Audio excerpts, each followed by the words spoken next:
Conságrate a Dios cada mañana. Haz de esto tu primer trabajo. Por la mañana, oh Señor, elevo a ti mi voz, a tu buen nombre doy loor, con gratitud mi Dios. Buenos días, Señor Jesús.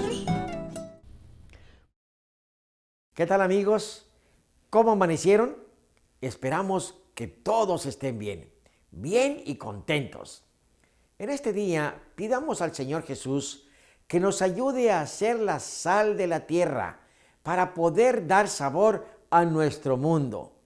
Pidamos que obre en nosotros para hacer de este mundo un mejor lugar. Bienvenidos a su programa Buenos días, Señor Jesús.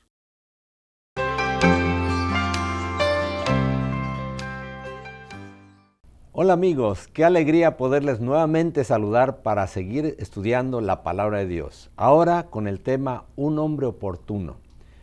Y la cita se encuentra en Nehemías capítulo 2, versículos 4 y 5. Y dijo el rey, ¿qué cosa pides? Entonces oré al Dios de los cielos y dije al rey, si place al rey y tu siervo ha hallado gracia delante de ti, envíame a Judá, a la ciudad de los sepulcros de mis padres, y la reedificaré. Oremos, por favor.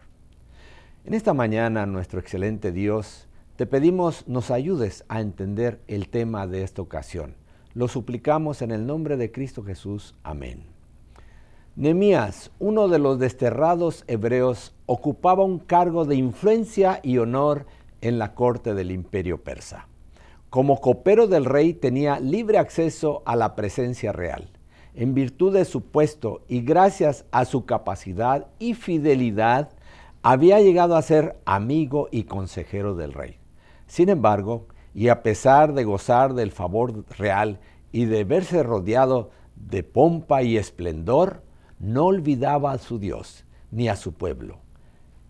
Qué especial ejemplo para cada uno de nosotros. No importa el lugar donde trabajemos, si queremos ser verdaderamente felices en el mundo, nuestro Dios debe ser lo primero, lo último y lo mejor. Con el más hondo interés, su corazón de Nehemías se volvía hacia Jerusalén y sus esperanzas y goces se vinculaban con la prosperidad de esa ciudad. Por medio de este hombre al que la residencia en la corte persa había preparado para la obra a la cual se le iba a llamar, Dios se proponía bendecir a su pueblo en la tierra de sus padres. Mediante mensajeros de Judea, el patriota hebreo había sabido que ya habían llegado los días de prueba para Jerusalén, la ciudad escogida. Los desterrados en Babilonia y ahora en Medo-Persa, que habían regresado, sufrían aflicción y oprobio. Se habían reedificado el templo y porciones de la ciudad, pero la obra de restauración se veía estorbada. Los servicios del templo eran perturbados y el pueblo mantenido en constante alarma por el hecho de que las murallas de la ciudad permanecían mayormente en ruinas. Abrumado de pesar, Nehemías no podía comer ni beber. Confiesa, lloré y enlutéme por algunos días y ayuné y oré delante del Dios de los cielos. Fielmente confesé sus pecados y los pecados de su pueblo. Rogó a Dios que sostuviese la causa de Israel, que devolviese a su pueblo valor y fuerza y le ayudase a edificar los lugares asolados de Judea. Mientras Nehemías oraba, se fortalecieron su fe y su valor. Se le ocurrieron santos argumentos, señaló el deshonor que recaería sobre Dios y su pueblo, que ahora se había vuelto hacia él. Fuese dejado de la debilidad y opresión e insistió en que el Señor cumpliese su promesa. Si os volviereis a mí y guardareis mis mandamientos y los hiciereis, aun cuando estuvieren tus desterrados en las partes más lejanas debajo del cielo, de allí los recogeré y los traeré al lugar que escogí para hacer habitar allí su nombre. Esta promesa había sido dada a los hijos de Israel por medio de Moisés antes de que entrasen en Canaán y había subsistido sin cambio a través de los siglos. El pueblo de Dios se había tornado ahora a Él con el arrepentimiento y fe, y esta promesa no fallaría. Esta promesa se ha extendido hasta los días finales de este mundo, cuando los eventos finales están sucediendo uno tras otro y Cristo está por aparecer en las nubes de los cielos. Si cada uno de nosotros nos volvemos verdaderamente a Dios y guardamos sus mandamientos, que son los que se guardan en el cielo, su mano misericordiosa nos alcanzará, no importa dónde nos encontremos en esta tierra, y nos auxiliarán en nuestros problemas. No importa qué tan difícil sean, si nos volvemos a Dios con arrepentimiento y fe, sus promesas son seguras y nunca fallan. Durante 4 meses Nehemías aguardó una oportunidad favorable para presentar su petición ante el rey. Mientras tanto, aunque su corazón estaba apesadumbrado, se esforzó por conducirse animosamente en la presencia real. En aquellas salas adornadas con lujo y esplendor, todos debían aparentar alegría y felicidad. La angustia no debía echar su sombra sobre el rostro de ningún acompañante de la realeza.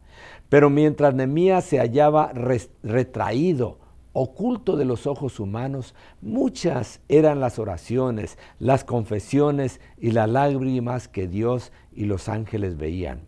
Al fin, el pesar que abrumaba el corazón del patriota ya no pudo esconderse. Las noches de insomnio y los días llenos de congoja dejaron sus rostros en el semblante de Nehemías. Sus rastros en el semblante de Nehemías. El rey, velando por su propia seguridad, estaba acostumbrado a observar los rostros y a penetrar los disfraces, de modo que se dio cuenta de que alguna aflicción secreta acosaba a su copero. Le preguntó: ¿por qué está triste tu rostro? Pues no estás enfermo. No es esto sino quebranto de corazón. La pregunta llenó a Nehemías de preocupación. ¿No se enojaría el rey al saber que mientras el cortesano parecía dedicado a su servicio, estaba pensando en su pueblo lejano y afligido? ¿No perdería la vida el ofensor? ¿Quedaría en la nada el plan con el cual soñara para devolver a Jerusalén su fuerza? Entonces escribe: temí en gran manera. Con labios temblorosos y ojos llenos de lágrimas, reveló la causa de su pesar. El rey vive para siempre, contestó. ¿Cómo no estaría triste mi rostro cuando la ciudad, casa de los sepulcros de mis padres, está desierta y sus puertas consumidas del fuego? La mención de la condición en que estaba Jerusalén despertó la simpatía del monarca y exclamó: ¿qué cosa pides? Pero el varón de Dios no se atrevió a responder antes de haber solicitado la dirección de uno mayor que Artajerjes. Entonces oré al Dios de los cielos. En esta breve oración, Nehemías se acercó a la presencia del Rey de Reyes y ganó para sí un poder que puede desviar los corazones como se desvían las aguas de los ríos. La facultad de orar como oró Nehemías en el momento de su necesidad es un recurso del cual disponemos todos los seres humanos en circunstancias en que otras formas de oración pueden resultar imposibles. Los que trabajamos en las tareas diarias de la vida, apremiados y casi abrumados de perplejidad, podemos elevar a Dios una petición para ser guiados divinamente. Cuando los que viajan por los cielos y hay demasiada turbulencia, de tal manera que pareciera que el avión se va a caer, o en el mar, cuando el barco, debido a la tremenda tempestad, casi se va a pique, o en carretera cuando un accidente nos acose, podemos implorar la protección del cielo y seguramente esa ayuda del Todopoderoso vendrá en auxilio de sus fieles creyentes donde quiera que se que se encuentren.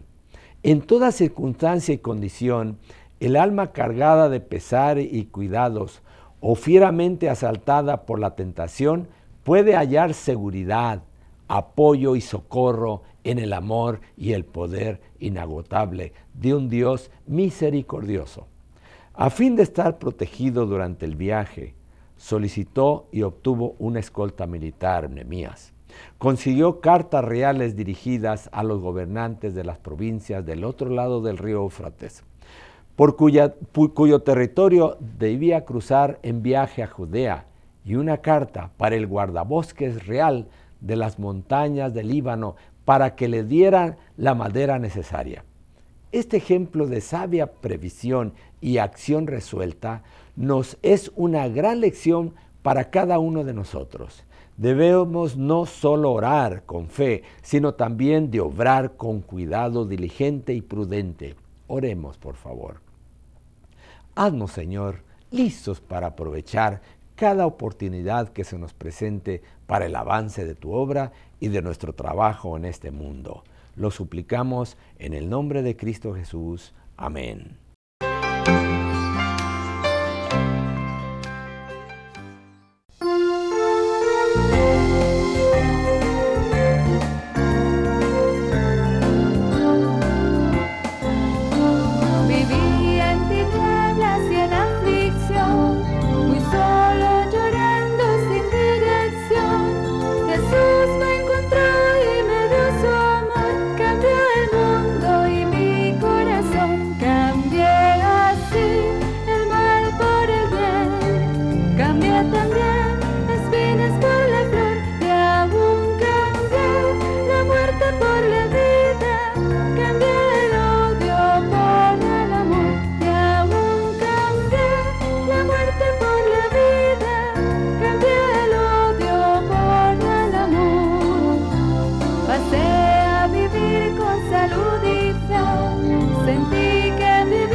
Hola amiguitos, buenos días. Les damos una bienvenida al Rincón Infantil de Buenos Días, Señor Jesús. Saludamos a los amiguitos que nos están viendo en casa. Hola chicos. ¿Se acuerdan que la otra historia que les conté era acerca de David cuando venció al gigante Goliat? Bueno, después que esto sucedió, llevaron a David ante el rey Saúl nuevamente. Y el rey Saúl estaba muy contento de verlo, lo felicitó por todo lo que había hecho y le pusieron a David un manto real. ¿Saben quién estaba ahí en el palacio? Jonatán. Jonatán había conocido a David y se habían conocido cuando eran niños. Y se habían llevado muy bien de niños, pero ahora estaba contento Jonatán de ver a David nuevamente. Así que se sacó su manto real. Jonatán era el hijo de Saúl, del rey Saúl. Se sacó su manto real y se lo puso a David. Era una señal de afecto y de admiración por lo que David había hecho. Así que todo era alegría en el palacio y Saúl empezó a darse cuenta que David estaba teniendo mucha fama con esto que había hecho venciendo al gigante Goliat. Finalmente, cuando llegaron a sus casas y todo el ejército se fue de donde había estado enfrentando a los filisteos, se regresaron a sus casas y todo el pueblo ya sabía lo que David había hecho. Estaban felices y lo recibían con aplausos y con gritos y le daban la bienvenida.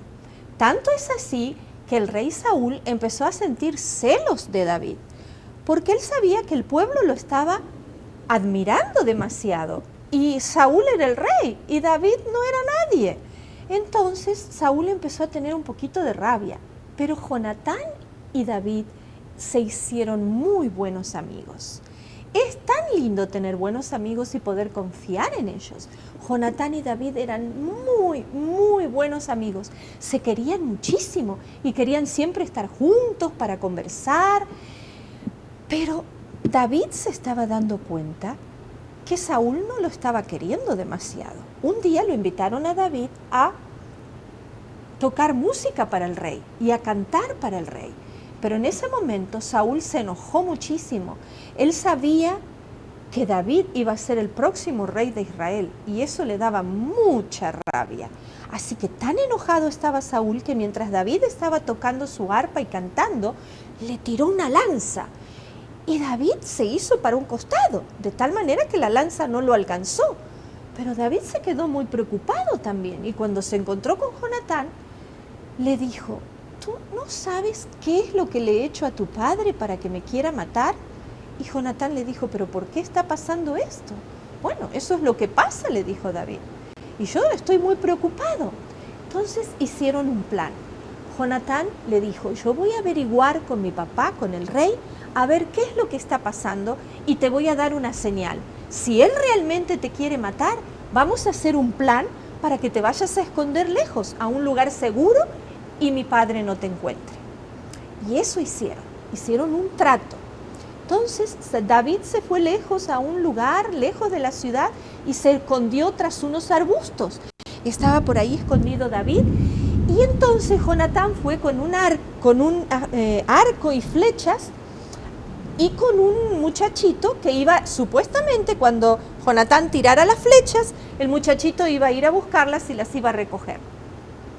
Y eso hicieron. Jonatán empezó a tirar las saetas, las flechas, que salieron disparadas lejos, lejos, lejos. Entonces le dijo al muchachito: andá y recoge todas las que encuentres. Y eso fue lo que pasó. Una de las flechas cayó cerca de donde David estaba escondido detrás de unos arbustitos. Y David supo que eso era una señal de que el rey realmente lo estaba buscando para matarlo. Después que el muchachito y Jonatán volvieron a la ciudad, David y Jonatán hicieron arreglos secretos para encontrarse. Y cuando se encontraron, lloraron mucho porque se tuvieron que despedir. David tenía que ir al desierto a esconderse para que Saúl no lo encontrara porque lo quería matar, el rey lo quería matar. Y Jonatán y David se abrazaron fuerte, lloraron mucho porque ya no se iban a ver por mucho tiempo. Y se prometieron que siempre, no importa qué circunstancias pasaran, siempre iban a ser muy, muy buenos amigos. Y se hicieron una promesa. Se prometieron que cualquiera que de los dos que siguiera con vida por muchos años iba a cuidar a la descendencia del otro amigo. Y esa promesa siempre la respetaron. Así que se despidieron llorando y no se vieron por mucho tiempo. David tuvo que huir al desierto y fue con algunos otros hombres que lo estaban acompañando, huyó al desierto y se escondió en una cueva. Una cueva es como una casa oscura que está toda por debajo de una montaña. Se escondió en una cueva que tenía muchos recovecos y ahí se escondió David. Pero ¿saben una cosa? El rey Saúl salió con 3.000 soldados a perseguirlo y lo buscaron por el desierto. Finalmente, Saúl solito fue a parar a esa cueva, a la misma cueva donde David estaba escondido con sus hombres. Y Saúl se metió en la cueva para ver si encontraba algo, no encontró nada y se quedó dormido. Entonces, los compañeros de David le dijeron: ahí está, esta es la oportunidad en que puedes matar a tu enemigo y acabar con la vida de él. Y David se acercó a Saúl, que lo vio ahí tendido en el suelo, dormido, y lo podría haber matado, pero David dijo: no voy a hacer esto contra el escogido de mi Dios. Dios puso a este hombre como rey. Yo no voy a quitarle la vida. Solamente, ¿saben lo que hizo? Le cortó un pedacito de la túnica que tenía el rey con la espada y se la guardó. Al rato, el rey se despertó y salió de la cueva. Y cuando salió de la cueva y estaba un poco alejado de la cueva, escuchó que alguien le gritó y lo llamaban. Entonces se dio vuelta para ver quién era. Y aquí no saben quién era. David estaba parado en la cueva y se postró ante el rey. Lo llamó a Saúl y le dijo: oh rey. Y se postró ante el rey. Y entonces le dijo: Rey Saúl, yo no quiero hacerte daño. Estuve cerca de ti y te podría haber matado, y aquí tienes una prueba de que podría haberte matado, pero yo no te quiero lastimar, no te quiero hacer daño, no me persigas. Y le mostró al rey el pedacito de la túnica que le había cortado. Y el rey se avergonzó mucho y se puso triste y le dijo, oh, tú eres mucho mejor persona que yo. Te pido perdón porque te he estado persiguiendo. Prométeme que cuando tú seas rey, le dijo Saúl, le dijo a David, porque Saúl sabía que Dios lo había escogido a David para ser rey de Israel. Entonces Saúl le dijo, perdóname por lo que he hecho y prométeme que vas a cuidar de mi familia cuando tú seas rey. Por supuesto que sí, le dijo David. Y así Saúl se fue a su palacio, pero David se quedó todavía por un tiempo en el desierto. Esta historia nos habla de lo hermosa que es la amistad y de lo lindo que es tener amigos verdaderos que están dispuestos a dar su vida por nosotros, a cuidarnos, así como Jonatán ayudó a David y David ayudó a Jonatán. Los dos se querían muchísimo y fueron muy buenos amigos. Ojalá que ustedes, amiguitos, también puedan encontrar buenos amigos con quienes se lleven bien y se puedan querer mucho. Vamos a despedirnos hasta la próxima historia y saludamos también a los amiguitos que nos ven en casa. Hasta la próxima, chicos.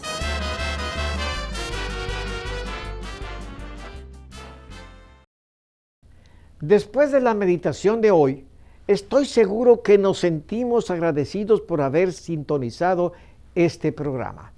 En pantalla se nos muestran los capítulos de la Biblia para leer el día de hoy. Si usted está siguiendo esta guía, terminará de leer la Biblia en un año. Les deseo un feliz día y les espero para la reflexión del día de mañana.